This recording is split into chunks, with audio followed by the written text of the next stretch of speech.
Hey guys, it's going Dude here. I'm back with another video. In this video, we're going to be looking at the Dodleston messages. Okay, this is like time travel in the most unique way that is actually rather plausible and I think has a lot of weight behind it. But we'll delve into all of that. But first, I just want to say thank you for getting me to 100,000 subscribers. My silver plaque is on its way. I also want to tell you that if you can hear a little whirring in the background, I don't know if you can hear that. That's my aircon. The reason I'm down here and not in my studio upstairs is, as a lot of you living in Britain know, right now we're going through a massive heat wave. So my aircon is on, so I apologise. But if you could get through that for me, I will love you forever because I am sweating. Let's jump into this video. Time travel. Is it possible? Is it true that we can go forward in time but we can't go back? Is time travel already invented and there's already evidence of time travelers, like the videos I've done before with the pictures and stuff, and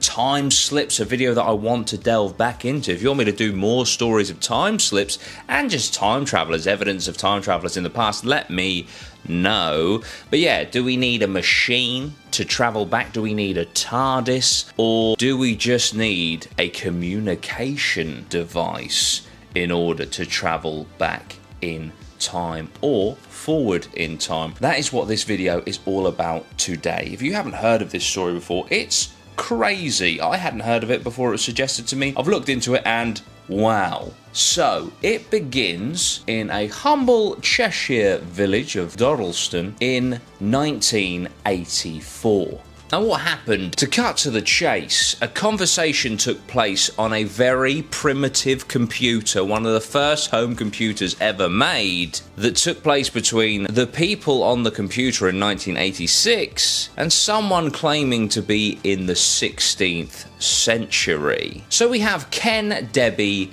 and Nick. Ken and Debbie, boyfriend and girlfriend. Nick was just a friend who was kind of lodging for a little while. Now, Ken was a teacher at a school down the road, about a 20-minute drive, and that school was at the forefront, the spearhead of teaching their students how to use computers, because, you know, in 1985, 86, computers were a very, very new thing, but they were most certainly going to be the future, and oh my, didn't they get that right. So, Ken has the opportunity to take one of these BBC microcomputers home with him because they had an abundance of computers and they wanted the staff to take them home with them so that they could use them in their spare time to get more acquainted and more efficient with the machinery so that they'd be better at teaching the students. It makes sense. So one night, Ken is playing around with the BBC Micro, loading up programs like Edward,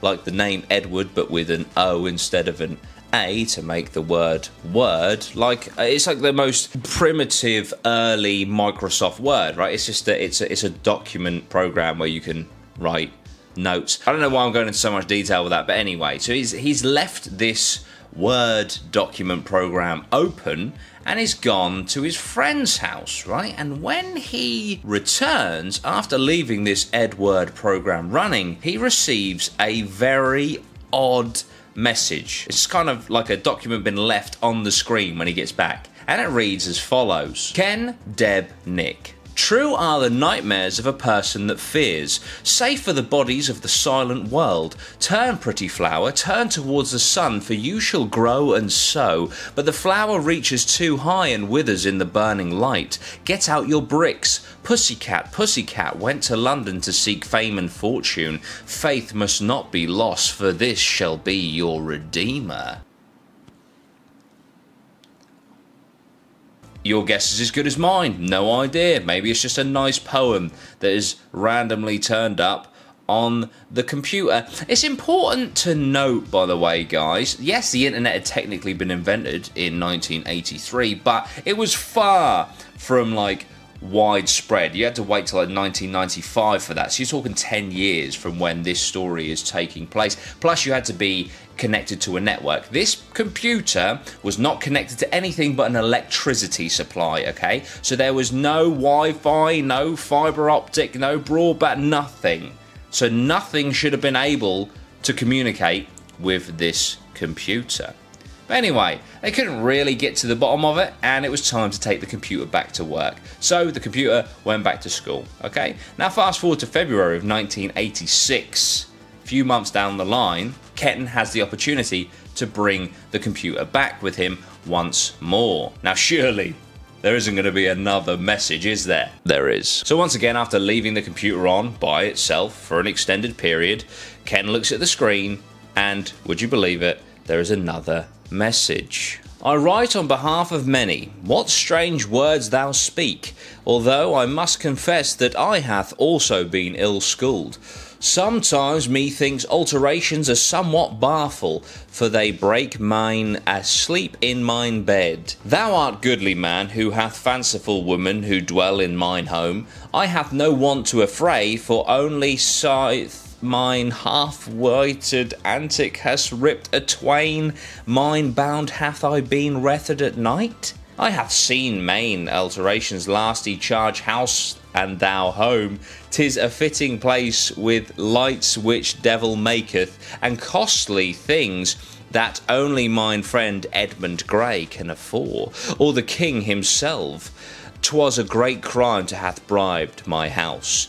LW. I struggle to read that because that is 16th century English. So yeah, what is that? There's so much to unpack there, and there was a lot of questions instantly raised, obviously, by the three, Ken, Debbie, and Nick. But I found a translation, okay, of the main bits, and it's, I write on behalf of many, what strange words you speak. You are a worthy man who has a fanciful woman, and you live in my house, with lights which devil makes. It was a great crime to have stolen my house. So, dissecting that, little things like, you know, lights which the devil makes, obviously, if this person is from the 16th century, you would have no concept of electricity and light bulbs and stuff, so that makes sense.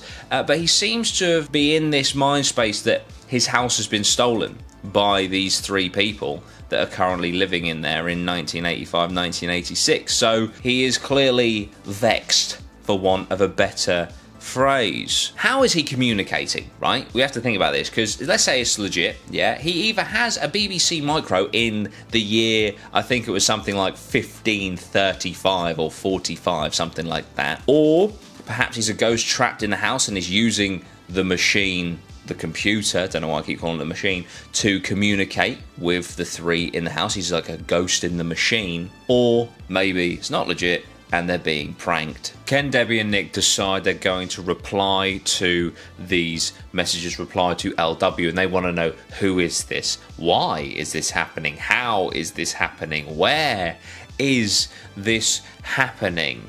And so they waited after sending this message out, or writing it onto the BBC Micro, and a day later, would you believe it, there was a response. Now, the messages that followed were incredibly telling, okay? LW, for example, was actually Lucas Wayneman, who was apparently the owner of the cottage back in the 1540s. Now, Ken had a colleague at work at the school who specialised in kind of, you know, older English dialects and things, and he managed to pinpoint and kind of validate the fact that the words used and the structure of the sentence and the dialect was most certainly from the 16th century Old English in the Cheshire area, because apparently, you know, transportation back then was very, very sparse, so you would get stronger accents and dialects in certain areas than you would now, because obviously now it's very easy to move around, people move around a lot more freely, so you're not as like segregated into certain areas where a stronger and stronger and stronger accent can accrue. But because they were so strong back then, it was a lot easier to kind of tell where people were from, even when writing. So the fact this was validated by Ken's colleague kind of gave it a little bit more credibility or believability. However, there was one thing that happened that was quite strange, and it happened when Ken told Lucas that he was contacting him from 1985. His reply was very strange, and it went as follows. Yao said Yao time be 1985, me thought Yao were alls from 2109, like Yao friend whom didst bring Liam's boist prey. Liam's boist means box of lights, which you would assume is referring to the computer.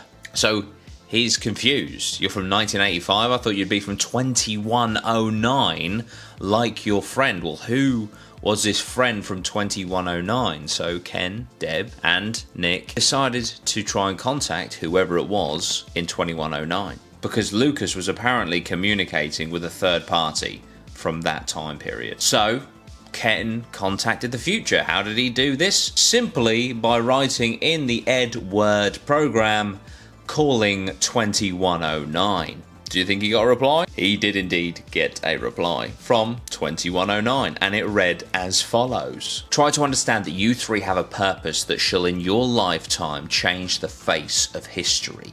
We, 2109, must not affect your thoughts directly, but give you some sort of guidance that will allow you room for your own destiny. All we can say is that we are all part of the same God, whatever He is. Now, after all these messages, you know, the back and forth, Ken's colleague actually kind of thought, is Ken pranking me here? So he tried to interfere and send messages himself, and he received a threat from whoever was sending messages from 2109. The message said, don't interfere with this historical mission that Ken, Debbie, and Nick are on, for it could have catastrophic consequences. Debbie would go on to claim to have visions of Lucas. Lucas turned out to be someone called Thomas Harden, so I don't really know why LW Lucas was even given as a name, as the person turned out to be Thomas Harden.